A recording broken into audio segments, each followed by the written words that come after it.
Y continuamos, amigos televidentes, y nos complace conversar esta mañana con el compañero Elvenes Vega. Él es de la Dirección de Investigaciones del INTA y queríamos hablar sobre temas que son de mucho interés para nuestra población y el mundo, para Nicaragua y todo el planeta. Y estamos hablando de los efectos del cambio climático, del incremento de la temperatura, y en ese sentido queríamos empezar, Elvenes, preguntándole un poco sobre este incremento en la temperatura, hablando un poco también de lo que conlleva este cambio climático. Entendemos que es un asunto a largo plazo, se viene hablando de esto desde hace muchos años, décadas, no obstante no hay un compromiso de parte de las naciones ricas y que son las que más emanan CO2, y en este sentido pues quisiéramos hablar un poco sobre estas consecuencias y sobre todo también de la posición de Nicaragua, que en este sentido pues no firmó la Declaración de París y sobre todo exigió a los países ricos que indemnizara a los países que tenemos el efecto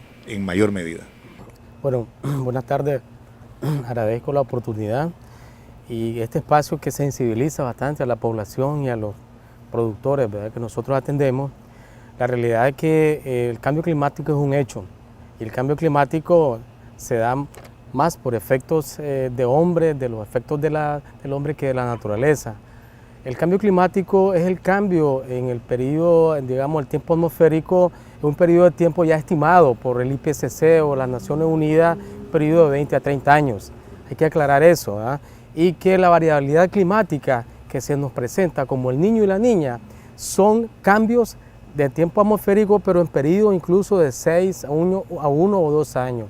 ¿Qué significa esto? Que nosotros tuvimos casi 2 o 3 años de niños, ¿verdad? Podemos tener 6 meses de niña y después caer a un año seco. Es decir, la variabilidad climática no es predecible y ese es el gran problema que nos da el cambio climático, de que como no podemos predecir últimamente la variabilidad climática, tanto el niño como la niña, eso nos afecta en las cosechas, en la salud humana, etcétera, etcétera.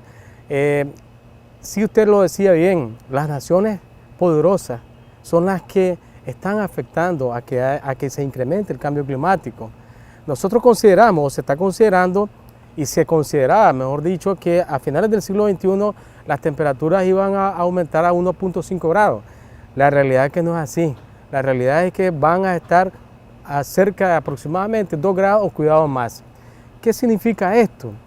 Cada vez que la temperatura aumenta 1 grado, 100 millones de personas en el mundo se vuelven pobres o de extrema pobreza, por efectos de pérdidas de cosecha, por efectos de las plagas, por efectos de que los gobiernos dan más aporte a combatir las enfermedades humanas, etcétera, etcétera.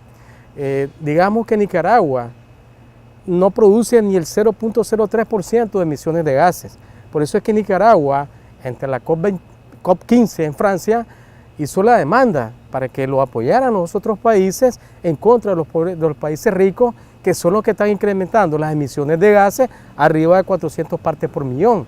Si en los años 90, en el siglo pasado andaba por 200, 300 partes, ya lo tenemos en 400 partes por millón. Eso significa que la temperatura va incrementando, los niveles del mar están creciendo, los deshielos se están produciendo más, hay más inundación, hay más sequía y por lo tanto más pobreza en el mundo. Entonces eso nos está arrastrando a problemas que la realidad es otra. Ya no podemos predecir la variedad climática y no podemos predecir lo que va a suceder con el tiempo en el futuro. Ahora, ¿cuáles son los efectos para nosotros? Se hablaba, uno de los expertos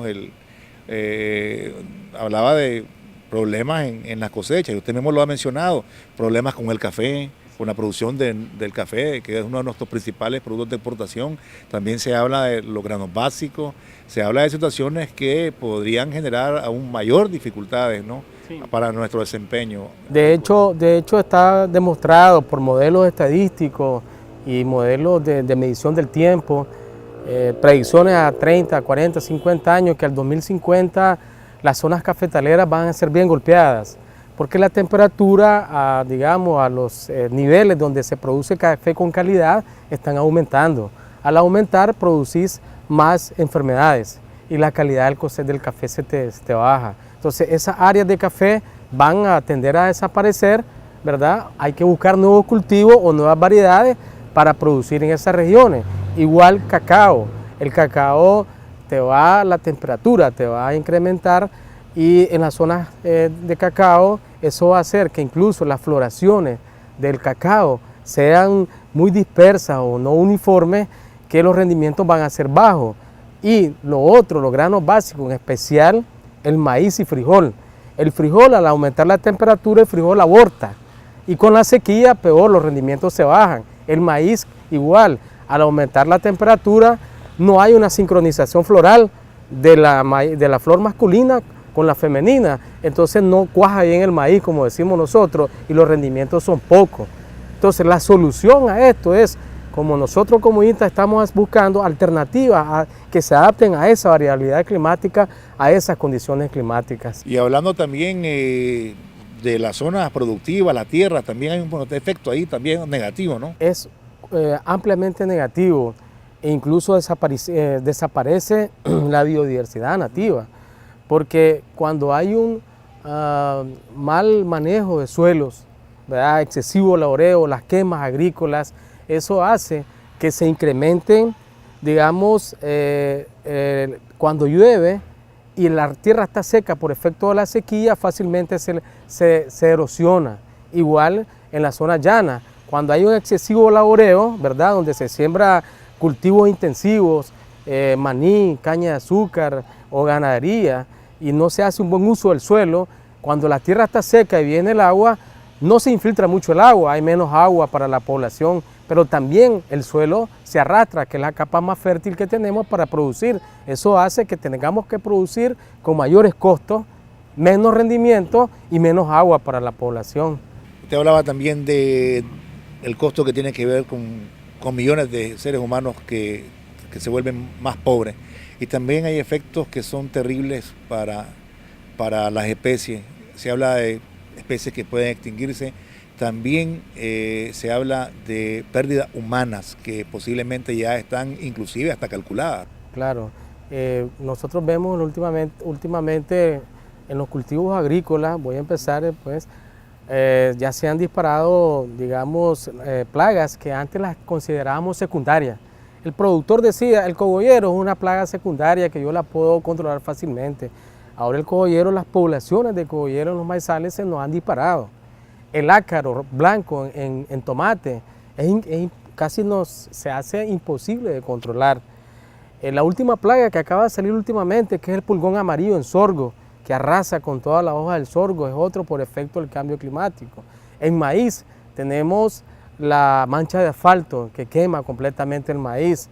En arroz, el añulo bacterial, que en Bolivia esa es una emergencia nacional de controlar esa plaga, también ya la tenemos por efecto del cambio climático. Y en la parte humana tenemos, digamos, el Zika que se está incrementando, el chikungunya, esas especies que son, digamos, balanceadas cuando no hay problemas de cambio climático, pero cuando hay ya un desbalance por efectos del cambio climático, esas plagas se incrementan. Entonces eso hace que hayan mayores costos, mayores enfermedades, ¿verdad? Y también mayores muertes en la población, y también como no hay más rendimiento de los cultivos, entonces la gente en los países, sobre todo en África, la gente sufre mucho más hambre. ¿Por qué? Porque no tienen cosecha, entonces no enfrentan el cambio climático. Y ante esta situación nosotros tenemos alternativas, y para eso está la agroecología, que es una producción que balancea lo ecológico con lo natural. Y para eso, digamos, nosotros como INTA vamos a tener un congreso donde lleguen los productores a conocer de que mientras su finca sea más diversificada, más especies, mayor van a enfrentar el cambio climático, menos enfermedades, menos pobreza, menos daño a la naturaleza, menos pérdidas de suelo. Nos toca nada más que adaptarnos, ¿no?, a estos cambios. No podemos cuidar nuestro entorno, es decir, cuidar la madre tierra en la parte que nos corresponde, pero tenemos que adaptarnos, y eso que usted planteaba es parte de la adaptación y también la investigación en la semilla, ¿no? Exactamente. Nosotros trabajamos con semillas criollas locales que, haciendo un buen manejo, producen muy bien, y son climas ya adaptados, ¿verdad? Son variedades adaptadas climáticamente. El productor puede hacer uso de su semilla.